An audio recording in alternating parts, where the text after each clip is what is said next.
What is up, my internet friends and family? I'm Charmx, and today I'm going to be reacting to 10 craziest videos caught on GoPro by Top Trending. Now, Top Trending make great videos, so make sure you go subscribe to them. Now, I'm not really sure what to expect from this, but I know a lot of the people who use GoPros and do like crazy sports, whether it be mountain climbing or parachuting and stuff like that, they're adrenaline junkies and they end up doing crazy stuff, so I'm pretty sure this video is going to be quite crazy. But anyway, the original link's in the description, and with that being said, let's begin!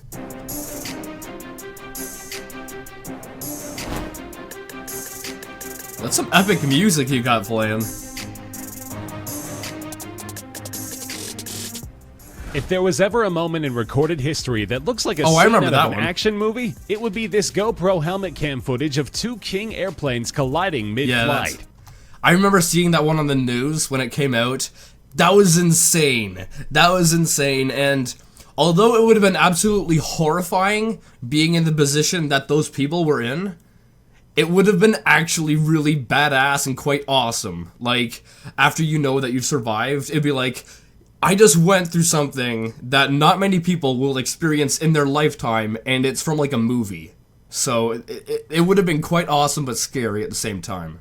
The fiery scene, which unfolded 12,000 feet in the air above, sent one small plane careening into the ground, while another limped safely back to the runway. Fortunately, the 11 passengers aboard the planes were there with the intentions of going skydiving, meaning that everyone involved in the wreck had come aboard with their very own parachute. Very lucky. For them, the collision resulted in nothing more than minor injuries to two of them. The crash happened on a bright Saturday evening over Superior, Wisconsin, near the Minnesota state line. The two single-engine planes were maneuvering into a position called a tracking dive, which is when one plane is closely following the other just before the skydivers prepare their jump. However, as seen captured on the cameras, one plane ended up flying underneath the other. In the confusion, the pilots unknowingly quickly closed the gap between the two planes and slammed into each other, causing catastrophic damage to the plane's propellers, wings, and bodies. I always wondered, you know, what was going on, like why they were so close, because I know that pilots, you know, they're normally in contact with each other, definitely if people are in the same area. So I was wondering, you know, how the hell can that happen? But I guess they were planning, you know, on being really close to each other. I guess they just fucked up at some point, but that explains a lot, because I always wondered how they could have gotten that close without knowing the other person was there. In addition, upon impact, Daniel Chandler, one of the skydivers, was pinned between the planes and then thrown into the open skies, after which the rest of the divers followed suit. One by one, they poured out of the wreckage into the safety of the sky. Did the falling live? Cameraman turns to look back at the debris just as the lower plane's engine erupts into a fiery sight. At that point, the pilot realized it was a lost cause and is seen diving out of the wreckage using his emergency chute. Despite that, the other pilot chose to remain inside the cockpit of his plane. Luckily for him, the plane he was piloting hadn't caught fire and it was able to limp to a safe landing.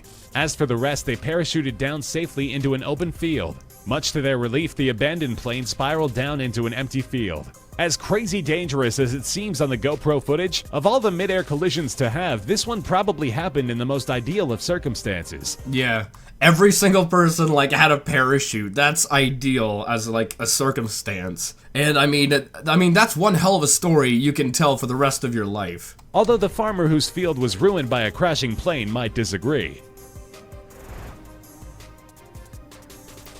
They say justice is best served cold, but sometimes it chooses to be served as two red-hot bullets. On Saturday, October 12, 2013 in Sao Paulo, a helmet-mounted GoPro captured a Brazilian robber getting shot after trying to steal a motorcycle.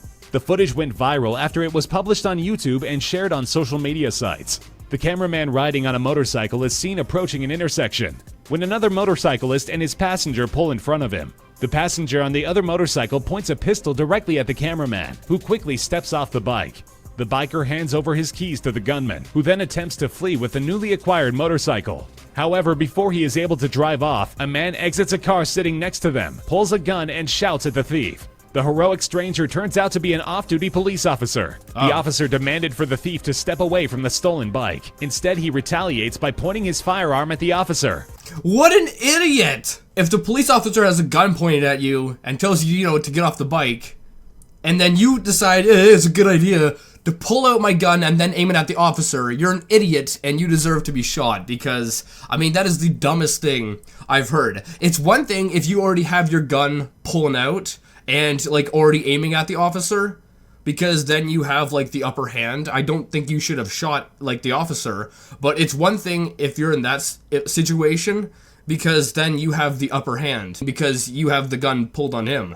But if the officer has a gun pulled on you, and then you decide it's a good idea to then pull out your gun when you're in, like, really close range, you're an idiot, and you're gonna get shot. I mean, how stupid are people? The officer responds by unloading 2 shots into him. The bullets hit the robber in the abdomen and leg, causing him to drop to the ground. After the video ends, an ambulance rushes to the thief to rush the young man away. The 18-year-old survived wounds but was slapped with a long prison sentence. At least he lived, and he probably learned his lesson.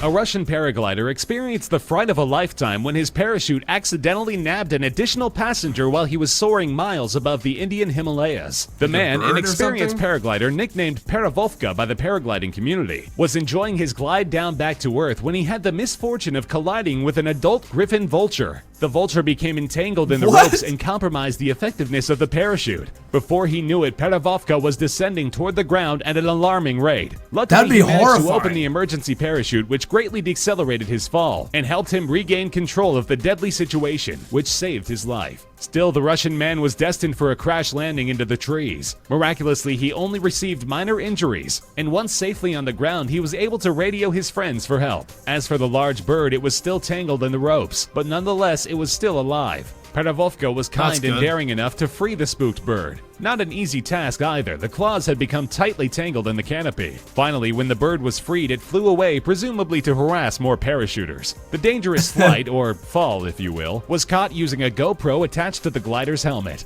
Where was this again? So I guess that does not happen all the time, but I mean, he's lucky he had a reserve, like a backup parachute.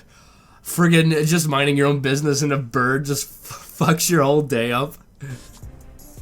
Typically, when you have this type of nightmare, you wake up just before you hit the ground. But unfortunately for Stefan Egger, he wasn't going to wake up because he wasn't dreaming. Why isn't he wearing, like, a coat? He's on top of a mountain wearing a t-shirt.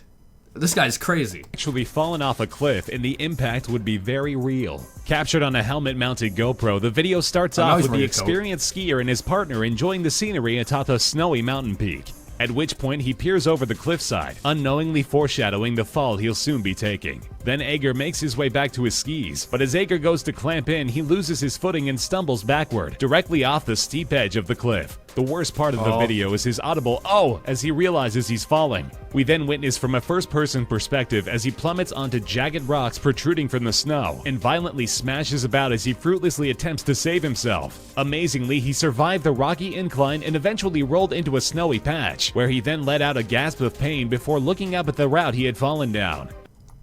How many bones did he break? Because, I mean, it's not like he had a parachute or anything on him, so, I mean, if you fall a couple feet and hit a rock on any part of your body, you probably broke that bone. So, I wouldn't be surprised if he broke, I don't know, an arm or a leg or something. After releasing the footage online, Egger became a global internet sensation. After his astonishing escape, he said he is thankful he is still in one piece. Did he break anything? So did he break anything? Like, I mean, from the looks of it, he probably would have. I just wish he would have included it in the video. Two daredevils are out to prove anything, it's that they're not afraid of heights, which the duo demonstrate by climbing the second largest building in the world, the Shanghai Tower. This is one video you'll be holding your breath for the entirety of. The video was shot during the construction of the building and starts on street level with a masked man, speaking Russian to the cameraman. The two then travel to the base of the tower, scale a wall, and illegally gain access to the site. From there, they stealthily work their way up to the barren interior, being careful not to be noticed by the night guards. First, they start their ascent the easy way by taking the stairs all the way to the top floors, which other than breaking a few laws doesn't seem so extreme. So the daring duo step it up a notch by nonchalantly dangling themselves over the ledge of the 650-meter tall building, so high up that even when the cameraman attempts to look at the ground, his view is obstructed by an actual cloud. After deciding that wasn't daring enough, they proceed to climb a construction crane. But How much vodka did they drink before doing this shit? Just looking, like, I mean, just like when he showed the camera looking over the edge. For most men out there who don't like heights, you'll know this, but you get like a weird tingling in your balls. And that's what I just got when when the camera went over the edge, because it makes you feel like you're gonna fall. It's a horrifying feeling. I hate it. Oh, these Russians are crazy. They don't just climb the crane, they climb the raised arm as well, which just happens to hang over the building side. The further they climb, the more apparent it becomes how dangerous it is, as they scale vertical scaffolding and horizontal ladders. One slip up and either of these men could easily fall to their death. The video ends once they reach the top of the crane, so we can only assume they made it back down safely. Otherwise, who would have uploaded the video?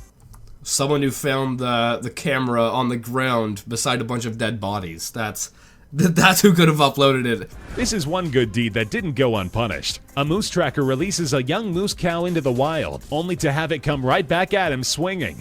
Moose are one of the most dangerous big game animals in North America. Every year, people are mauled and killed by the giant mammal. This attackee caught his life-threatening experience on a GoPro camera. The moose in the video was staged to be released after she had been properly tagged. The tracker had her brought out to a secluded opening in the forest so he could remove her restraints. However, once removed, instead of running away as he planned, the moose chose to confront the man.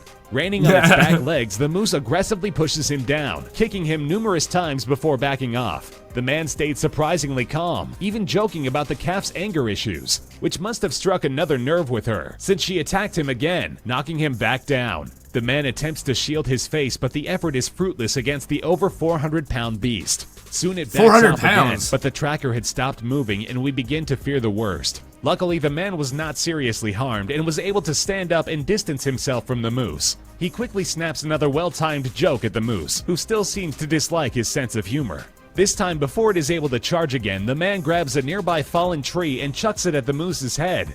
The moose finally gets the punchline, shakes its head, and runs off, allowing the video to end on a happy note. Don't mess with wildlife. That's one thing I've learned from that video right there. Animals be crazy.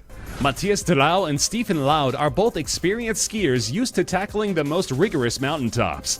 But two of them both agreed that they just weren't getting the same adrenaline rush they did from their beloved sport. They decided the missing element was impending doom. To complete this, the duo set out to find freshly snowed mountaintops and actively attempt to start avalanches with the intention of out-skiing it. At the start of the video, nothing seems out of the ordinary. The two stand at the top of the mountain inspecting the landscape. Then Giraud starts using his skis to push snow down the hill. Little by little, the snow builds, and Giraud hops down the hill to outrace it. A minute into the video, we get another big reveal. They were skiing directly toward a cliff. All planned, of course. The skier flies off the huge drop, deploying their parachutes and gliding safely away from the now massive avalanche. The avalanche actually beat Giraud to the edge, meaning he was mere seconds away from being buried under the crushing weight of the snow and whisked off the ledge. The adrenaline junkies landed safely away and excitedly celebrated their successful brush with death. Okay, that is actually kind of awesome. I mean, it's freaking crazy. I mean, you're on top of a mountain trying to start an avalanche, and then you're gonna try to beat the avalanche down. But then you go and you jump off a cliff and parachute. So, although that's very dangerous and very stupid, at the same time, it's kind of like something out of like a James Bond movie, and it's quite epic. Felix Baumgartner became a household name in October of 2012 for becoming the first person to break the speed of sound and reach an estimated speed of 833.9 miles per hour without the assistance of a vehicular power. The entire event was sponsored by Red Bull, who broadcasted live using GoPro cameras. He accomplished this feat by riding a specialized helium-filled balloon up 128,100 feet, the outskirts of Earth's atmosphere, where he then jumped back down. The jump also celebrates the 65th anniversary of when Chuck Yeager first broke the sound barrier flying in an experimental rocket-powered airplane. Felix's entire trip back to Earth lasted 9 minutes and 9 seconds, with 4 minutes and 22 seconds of that time spent in free fall. Countless millions of people around the world watched live through the GoPros broadcasted to television and the internet. At one point during his freefall, Baumgartner appeared to spin rapidly out of control, but having trained for this moment for the last 5 years, he wasn't exactly about to let that moment ruin him. 5 years. At first he thought he'd let himself spin a few times and that it would fix itself, but then he started to speed up. At times the speeds were so brutal Baumgartner thought he might lose consciousness.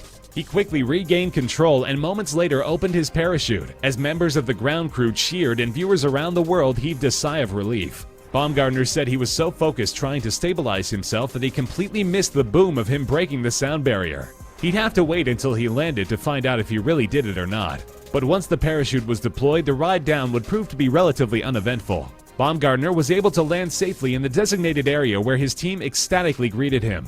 Later, Baumgartner was informed he had successfully broken the sound barrier, forever cementing his place in history. Yeah, I remember seeing this one when it happened. I think, when did this happen again? It must have happened a couple years ago, but I remember seeing it happen. And that's some crazy shit right there. And he trained for 5 years to do that. He trained 5 years for 9 minutes. That's dedication right there. However, I guess, I mean, like, Usain Bolt trains the most of his life for, like, the minute that he actually runs every 4 years. So I guess it makes sense.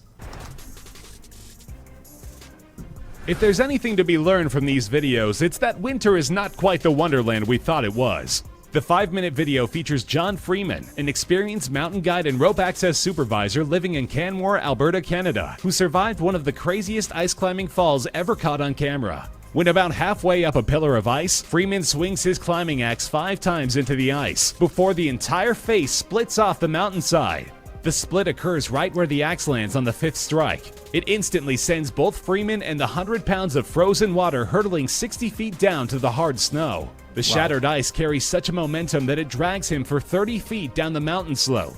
Freeman miraculously survived the near-death experience with nothing more than a sore bottom. While he sits stunned from the aftermath, he turns to look for his friends, which gives us a clear view of the carnage he left behind. Chunks of ice the size of his torso lie scattered around him, some even as little as 3 feet away, but not one had hit him on the way down. This kind of experience would be enough to convince most men to never climb again, but Freeman is not like most men. He told press after the incident he skied out, went home, and climbed the next day.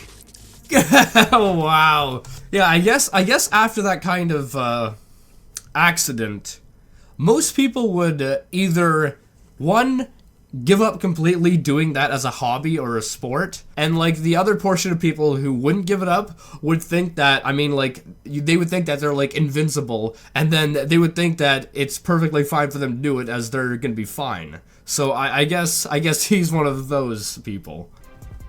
This dashboard-mounted GoPro captures one of the worst-case scenarios to encounter on the road. During a rush hour in Binghamton, New York on Route 17, a fast-approaching transport truck loses control and crashes into 10 cars. The accident occurred on a section of the highway dubbed Kamikaze Curve due to its limiting visual of the road ahead caused by the constant construction and traffic. The car with the dash camera was the first of 10 to be involved in the pileup and slammed into the back of the car, knocking it into the side railing. From what is seen on the footage, the second car gets pinned between the transport and an SUV, crushing it completely. When the transport truck passes, we get an unobstructed view of the destruction. A car of fire, terrified people, and wrecked rides scattered about. A lull in the video happens as the survivors and bystanders collect their thoughts, before they realize people are still inside the burning car. Quickly, the group jumps to action, puts out the fire, and frees the passengers. Amazingly, there were no deaths or permanent injuries. Really? That's pretty good. I mean, I would have definitely suspected that there was going to be a death from that car that the truck hit, and it looked like it was just like purely destroyed. That's amazing. Alright, so this is actually a very interesting video, and quite a crazy one, and it really shows how crazy people can be, and like, definitely the one where the guys were trying to start an avalanche. I mean, that's crazy, but at the same time, it's quite epic if you pull it off correctly like they did. Anyway, guys, I hope you liked this video. If you did, make sure you give it a thumbs up, possibly share it with a friend. If you're new, and subscribe and join the family today, and I'll see you guys next time. Boop!